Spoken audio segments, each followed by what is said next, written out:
What you're about to hear is a cross-examination that starts with a simple DUI investigation, but slowly exposes some serious questions about what actually happened that night.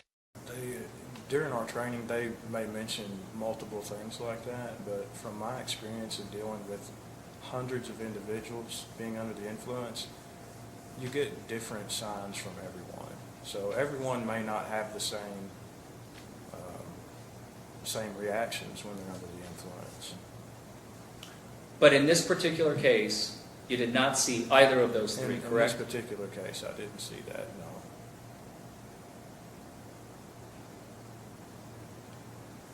You've also stated that at some point, Mr. Fernandez admitted to you that he did have a couple of beers that night, correct? Yes. And you are aware that in the Commonwealth of Kentucky, it is legal and lawful to operate a motor vehicle after consumption so long as you are not under the influence of alcohol, Yes. correct? Correct. So it's not illegal to drink and then drive, right? Correct. It's illegal to drink and then drive under the influence. Yes. That's the law in Kentucky, right? Yes.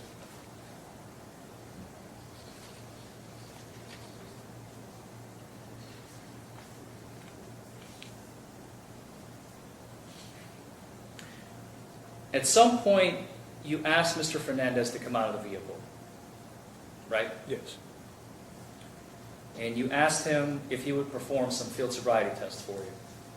Yes. As he got out of the car, he opened the door without any issues, right? Correct. He got out of the vehicle without falling or stumbling, right? Correct.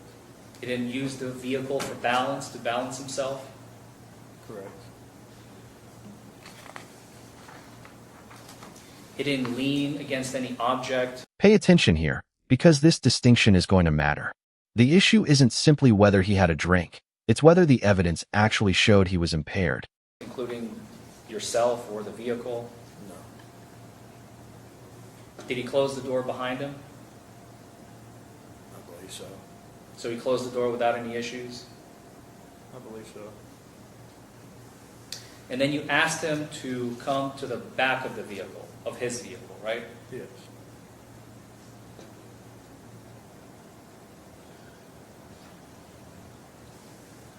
As he was walking, he didn't trip, No. he didn't fall, No. he didn't sway.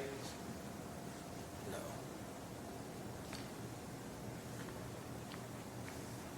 Do you recall Mr. Fernandez telling you that he had a 15 or 16-hour drive the day before coming in from Florida?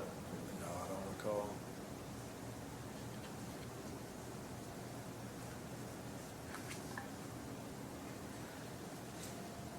So the first test that you decided to administer is we call it the HGN, right? And Mr. Wilson already correctly pointed out it's a convoluted term. I just like to call it the follow my finger test. Would that be a fair assessment as to what it is? Yes. Because the individual is supposed to follow your finger as you traverse the finger across their line of vision, right? Correct. How many clues are on the HGN? There is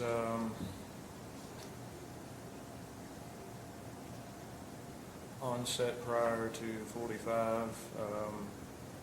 No, I'm sorry, how many clues are there? So far, the officer is confirming something pretty important. He wasn't stumbling, falling, or using the car to keep himself upright.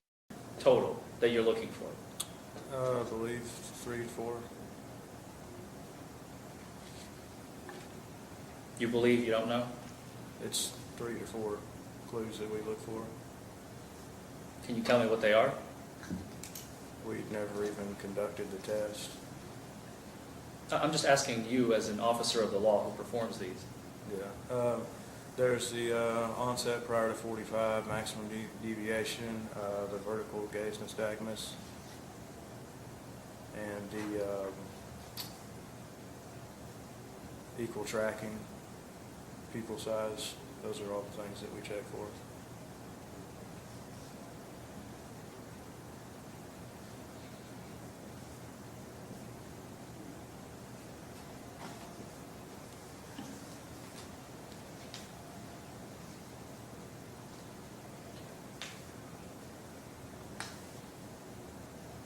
Let's move on to the next test, which, please clarify for me because I'm a little confused.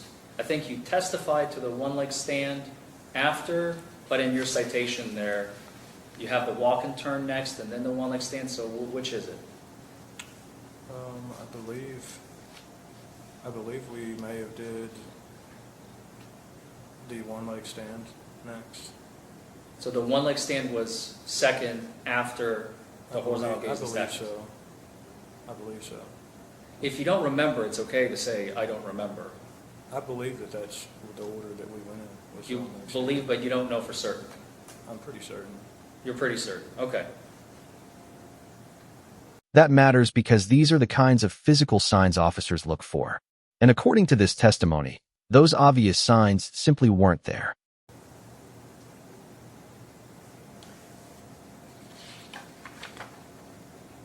So on the one-leg stand, how many clues are there?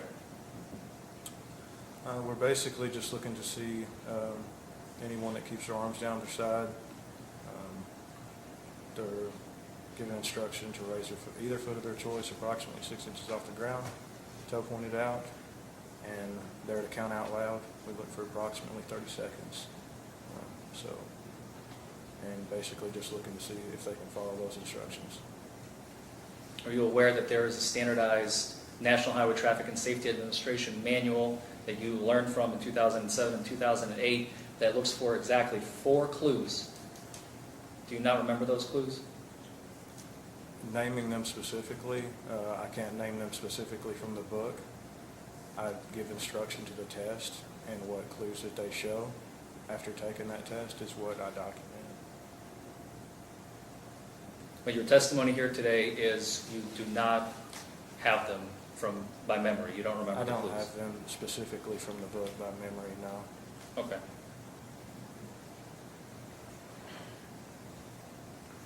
And based on your assessment of this particular field sobriety test, you noted 1 clue, right? Yes. And according to your training, 1 clue is considered not an indicator of an individual under the influence, correct? I wouldn't say that it's not an indicator. I just documented what I saw from the test.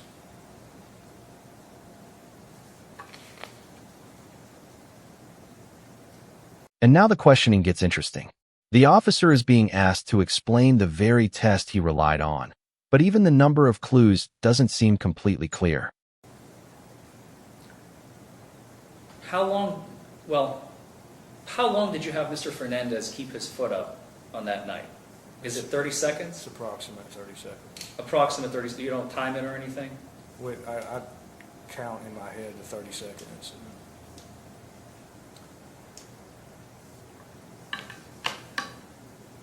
Put a timer on.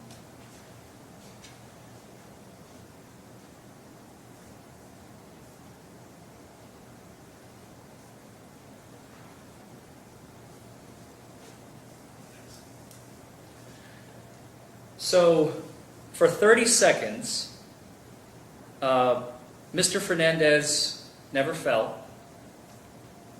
The only sign that he showed was just using his arms for balance. That's it. He never lost his balance.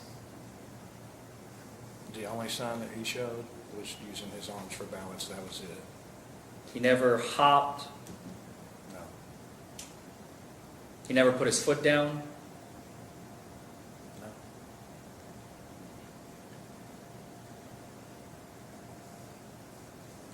I just want everybody to get a sense of what 30 seconds feels like.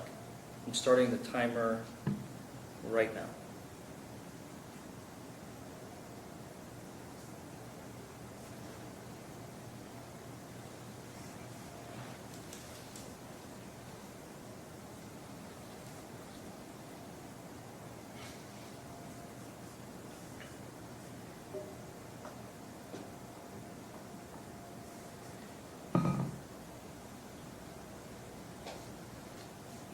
Wait, he can't name the clues from memory? That's a pretty uncomfortable moment when the whole test is being questioned. According to my stopwatch, that's 30 seconds. May I approach, Your Honor? You may. Does that read 30 seconds, officer? Mhm. So for that duration, the only clue you saw, Mr. Fernandez, is he used his arms for balance, correct? Correct.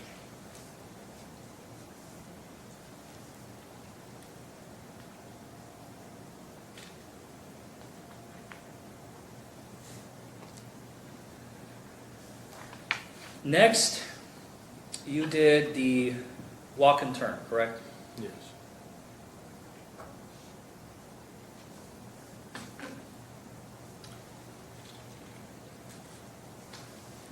Do you remember the clues and how many there are on the walk and turn? No. So you don't remember that the National Highway Traffic and Safety Administration, in their manual, they outline specifically 8 clues that you're supposed to be looking for? I can't recall exactly what the manual says, no.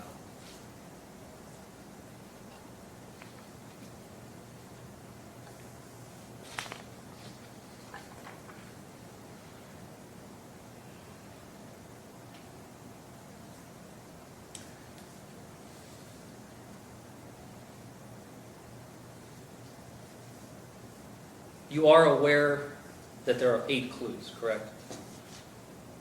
Correct. One of them is when the suspect can't keep their balance during the instruction phase. Does that ring a bell? Yes. Starting too soon is number 2. Stops while walking. Here's the key point. One clue by itself doesn't automatically prove impairment under the training being discussed. So the defense is narrowing in on exactly what this officer actually observed. Does not touch heel to toe. Steps off the line. Using arms for balance. Performing an improper turn. And taking an incorrect number of steps. Does any of those ring a bell? Yes. Would that be a fair assessment from your memory based on what I just said, that those are the 8 clues? Yes.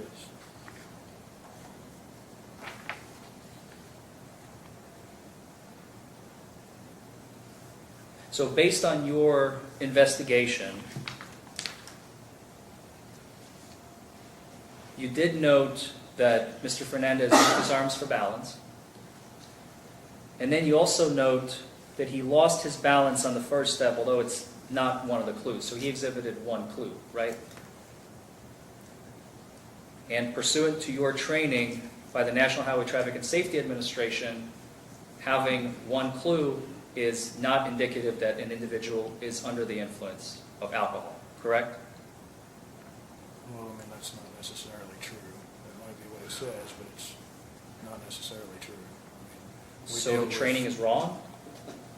I deal with individuals all the time. I mean, the clues and what it says is, I mean, what it says is what it says, but, I mean, if what I deal with all the time, there can be individuals that show different patterns of everything. I've had individuals that have come back to the jail and blown 3 times the legal limit that could walk and talk just as well as me and you. So to say that, you know, it's that he wasn't under the influence just because he showed 1 clue, I can't really say that. So are you telling us today that you decided to completely ignore your training I want to know what you think here. If someone never falls, never hops, and never puts their foot down, is using their arms enough to convince you they were impaired? and experience and No, just go with your I'm gut? I'm not ignoring my training at all. I'm just saying that I can't say that he wasn't under the influence just because he showed 1 clue. So the training is not as important as your own personal observations and experience. The training and my observations are equally as important, but I'm just simply saying that I can't say that he wasn't under the influence just because he showed 1 clue.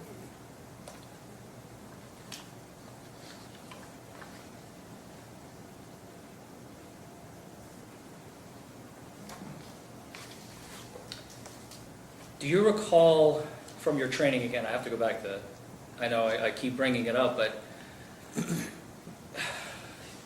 from the National Highway Traffic and Safety Administration Manual, and please stop me if I'm wrong at any point, there is a standardized manner in which these field sobriety tests are supposed to be administered because they have been both laboratory and field verified.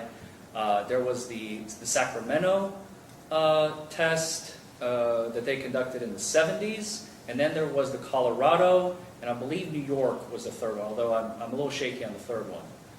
Does that ring any bells? Check to the form of the question. I don't think that's a question. I think that's a testimony. Do you have a question? I will rephrase it as a question, Your Honor. My apologies. Are you aware, officer, that the training promulgated by the National Highway Traffic and Safety Administration stems from research that was done in the 70s and 80s? I'm not aware of that, no. Now listen carefully, because the questioning is about to turn those 8 clues into a much bigger problem for the testimony. And are you aware of the fact that it's been standardized and tested in the field and in laboratory? Yes. Okay. Part of that training requires you to not conduct the tests on certain types of individuals. Are you aware of that? Yes. People with inner ear problems, right? Because it causes balance dysfunction, so they may not be impaired but show clues of impairment, right? Yes.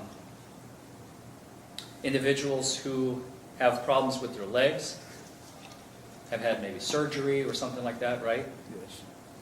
And individuals over the age of 65 should not be administered these tests.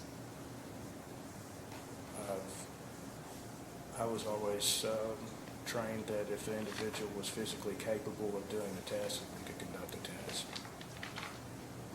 Do you agree with me, though, that that's what your training says? That individuals over the age of 65 may have difficulties with these tests? Yes.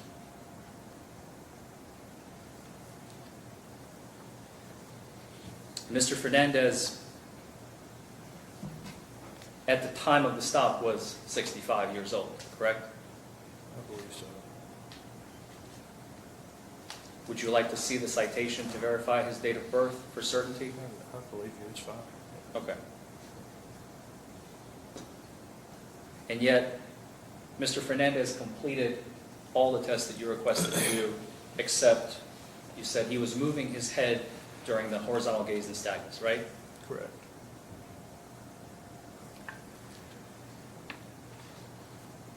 That's another major problem. The officer is being asked about standardized testing, yet he can't clearly recall what the manual says. After all of that, you decided to arrest Mr. Fernandez. Yes. He was very cooperative. He was. He didn't try to resist No. or flee or run or tussle with you, and nothing of the nature, Nothing right? like that, no. He didn't quarrel with you or try to argue with you, No. talk his way out of it. No. He was very compliant. Yes.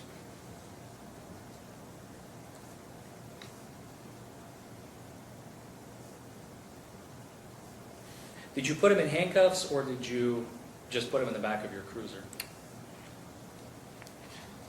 I believe that, like you said, he was cooperative. I spoke with him. I believe he was just sitting in the back of the cruiser. So you didn't even use handcuffs. No. And you transported him where? To the Lyon County Jail office. Lyon County Jail office. Not the Lyon County Jail, but just the office. It's more of a holding facility. We don't house anyone there. Is that where the intoxilizer machine is? Yes.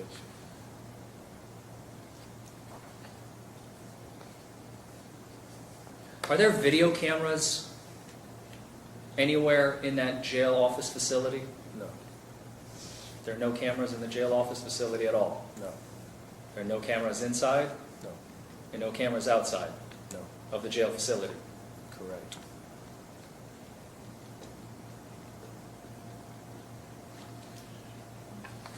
Once inside the facility. The defense is basically putting the officer in a corner. The training has one standard, while his personal judgment seems to be pointing somewhere else. You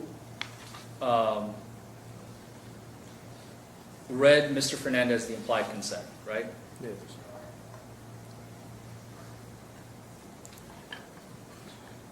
And you asked him if he would take your breath test, Yes.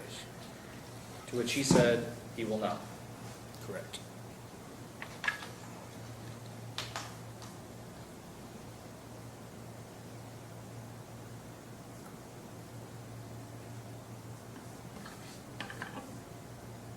If I may have a moment, Your Honor.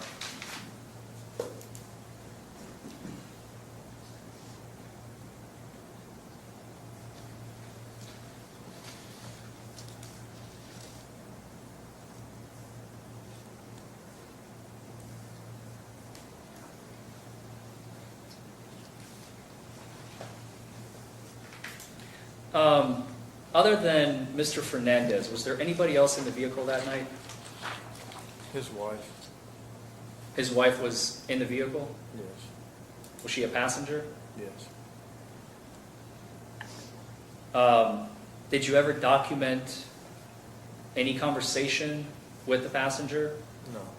Did you have any conversations with the passenger? Not that I recall. You did not exchange any words between yourself and Mr. Fernandez's wife? If I did, I would have explained the situation to her. I don't recall really any detailed conversation with her. What happened to the vehicle? I believe that it was released to her, if I recall, but I don't remember if That question hits hard, because now it's no longer just about what the officer saw. It's about whether he followed the standards he was trained to follow. it was told, if it was released to her.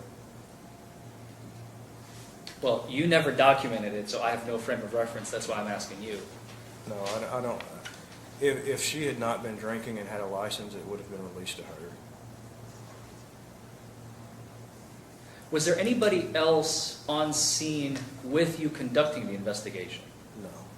It was just you. Yes.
Oh, that's fine. I've got it. You got a copy? Oh, yeah, go right ahead.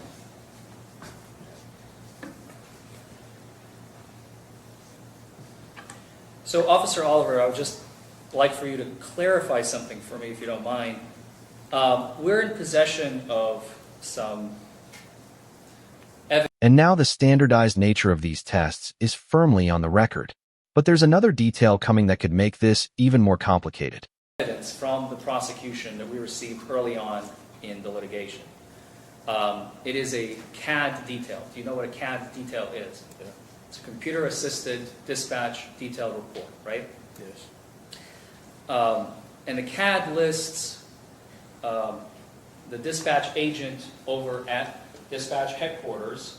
They're in front of a computer. They sit on with a little headset, right? And they do the 911, what's your emergency routine, right? Yes. And then they radio in officers. We need assistance with this situation at this location and such. We need some unit here and there, and so on and so forth, right? Yes.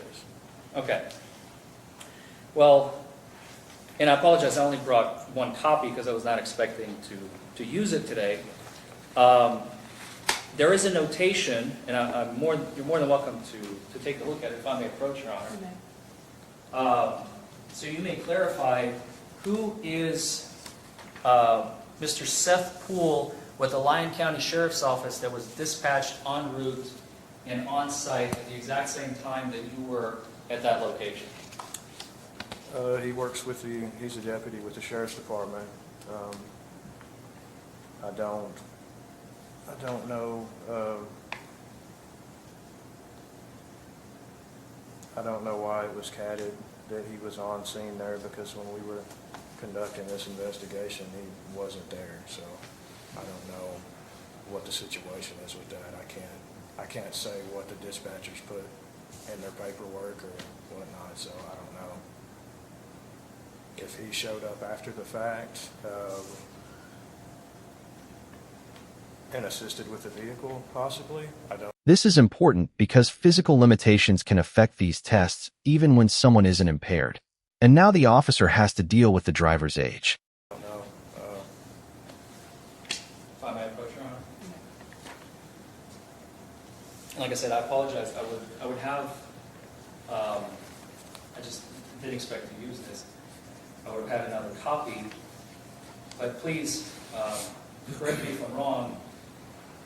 The dispatch time for Mr. Seth Poole with the Lyon County Sheriff's Office says 21st of August 20 at military time 21:26:17. Does that look right? That he was dispatched en route at 21:26 the same time, and then on scene at 21:26. I mean, About a second apart. yeah, it doesn't really make any sense. I don't know why.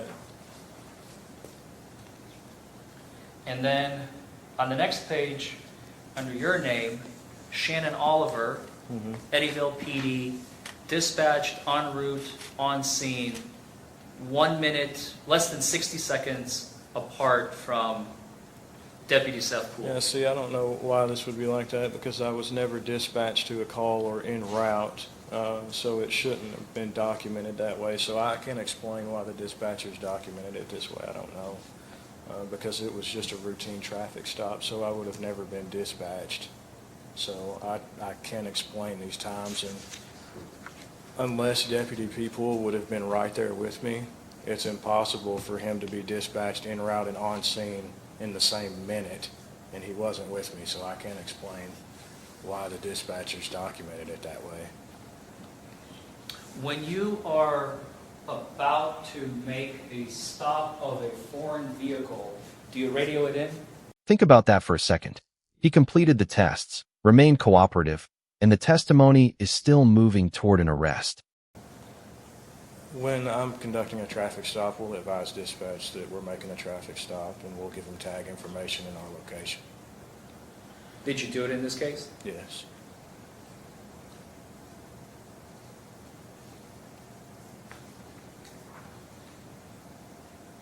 So your only point of contention is you don't know why they wrote in Deputy Poole around the exact same time that you were on scene with Mr. Fernandez? I don't know, because he was not there when I got out with him, so I don't know why they dispatched that.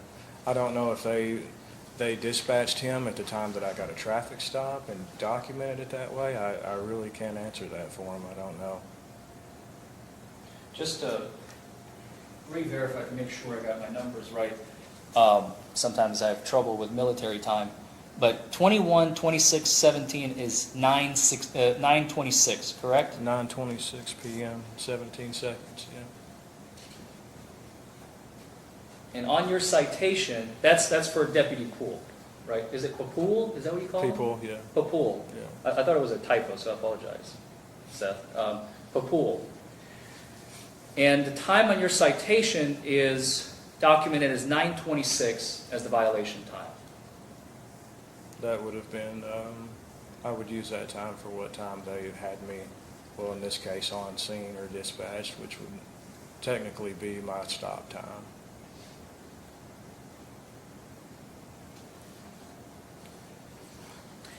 And it is your testimony here today that Deputy Papool was never present on scene.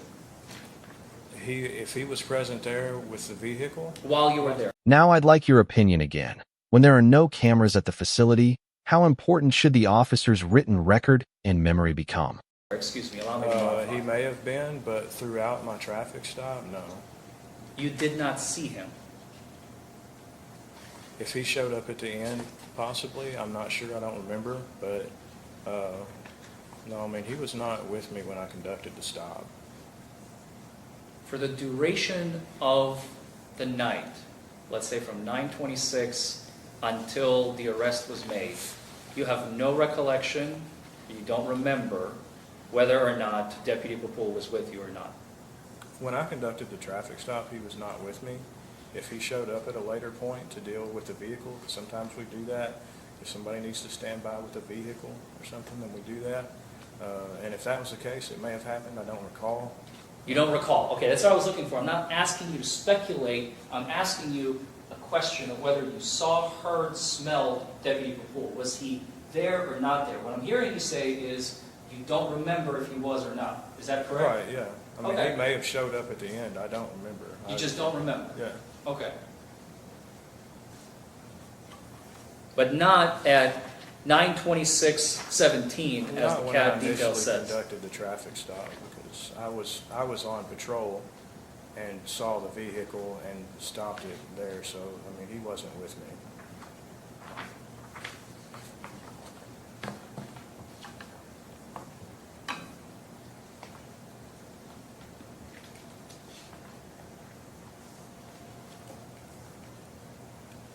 Can I have one more moment?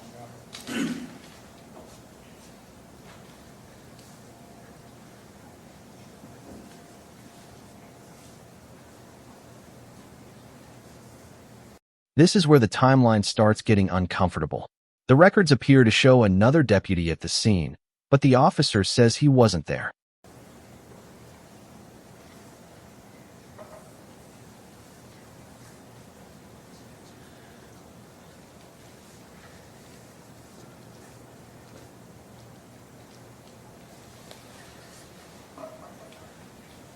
Okay, so just for clarification, because I'm a little confused, and as I'm sure the jury is too.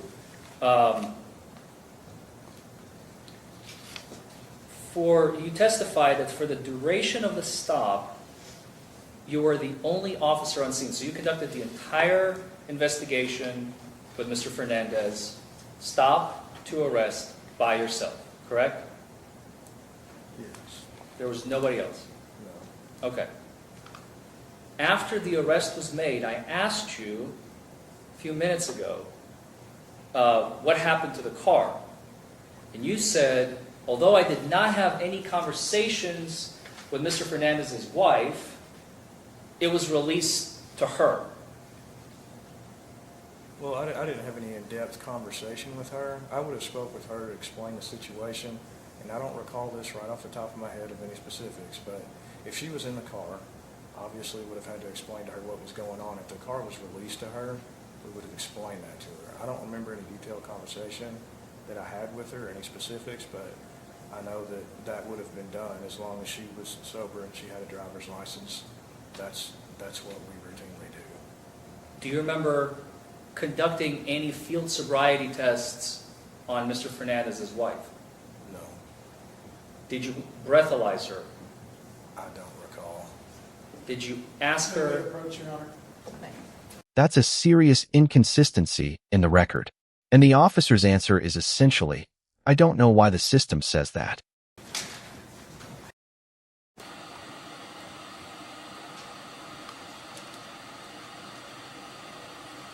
You get pretty close into PBT territory on the wife. I think it's going to raise questions. I think the question already being asked about breathalyzing her on the side of the road, I think we were over that line. Your Honor, since I'm asking about a completely different witness, I'm not asking about my client. I think that does not open the door whatsoever. How is that relevant? Well, because if the officer did not conduct a full investigation to make sure that the passenger is sober enough to drive the vehicle, it goes to the heart of his credibility as a police officer. If he just thinks, it's my determination, he seems sober, go ahead, that goes to his credibility in front of the jury as a If police you, officer. if you can keep it in line with the credibility, I'll allow it. It's getting very close, though. Okay, thank you.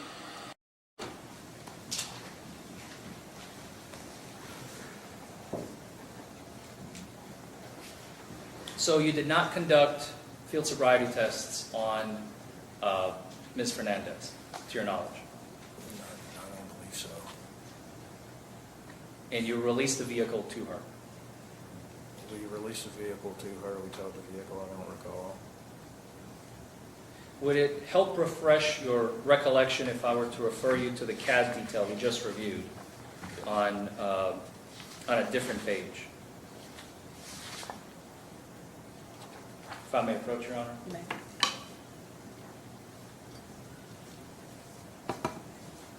Remarks by Agent Samantha on the 21st of August at 9:37:27. What does that say? At this point, everything comes down to credibility.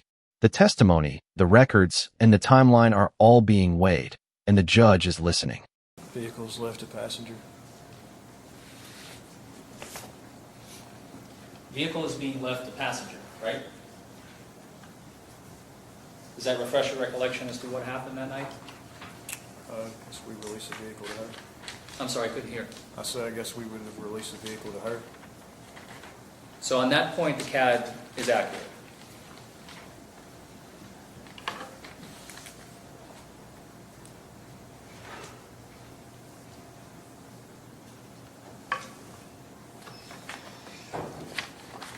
That's all the questions I have, Your Honor. Redirect. Just briefly, Your Honor. Shannon, I just want to follow up with something you said about how, over the course of your law enforcement career, people exhibit being under the influence of alcohol differently. That was your answer to one of the questions. What did you mean by that? What do you mean people exhibit being under the influence of alcohol differently? Your Honor, may we approach? Yes.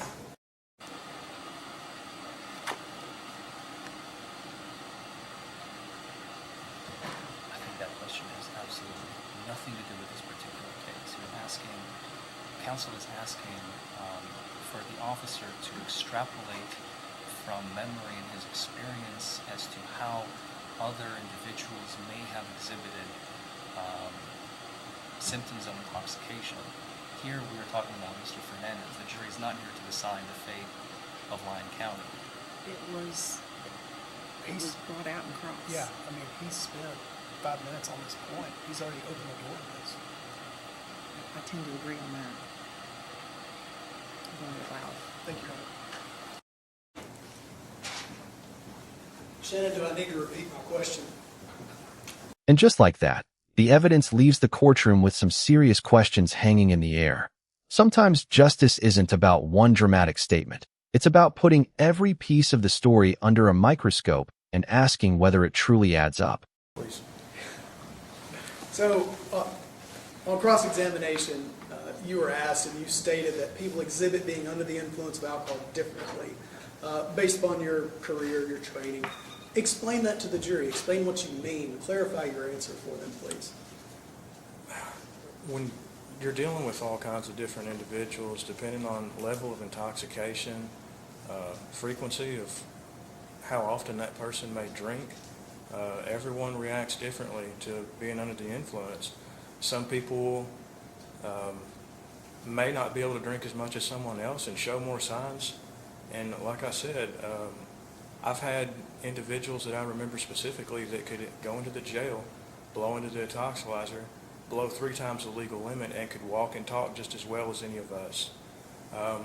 When in this circumstance, when we have someone that does not offer a blood alcohol sample, when they refuse that, we have to go based off of our judgment as to what we see them doing throughout the night with the test and everything. So, and it's based on my judgment and my experience that I've had over the years that I believe that he was under the influence and he wasn't safe to be on the road, which is why he was placed under arrest.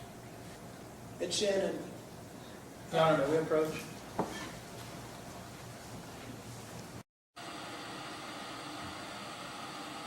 The officer just said refused a blood alcohol test. We moved for a mistrial and a dismissal with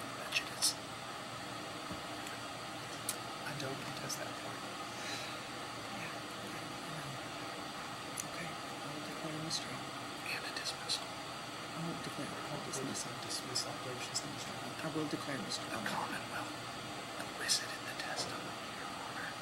Oh, I did not. I specifically said we're not going to mention that word. I don't believe that was it. I will declare mistrial. I'm not going to dismiss, but I do believe you're entitled to a mistrial based on that statement. Thank you, Your Honor.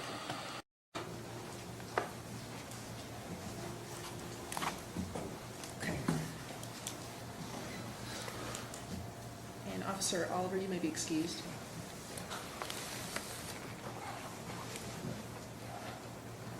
Based on the motion from Mr. Foreman and Mr. Bates, the court, after hearing the testimony, I do declare mistrial in this case. So thank you, members of the jury, for coming here today and being a part of this. Unfortunately, a resolution cannot be reached in this case. This case will need to be retried in front of a new jury. Thank you for your time.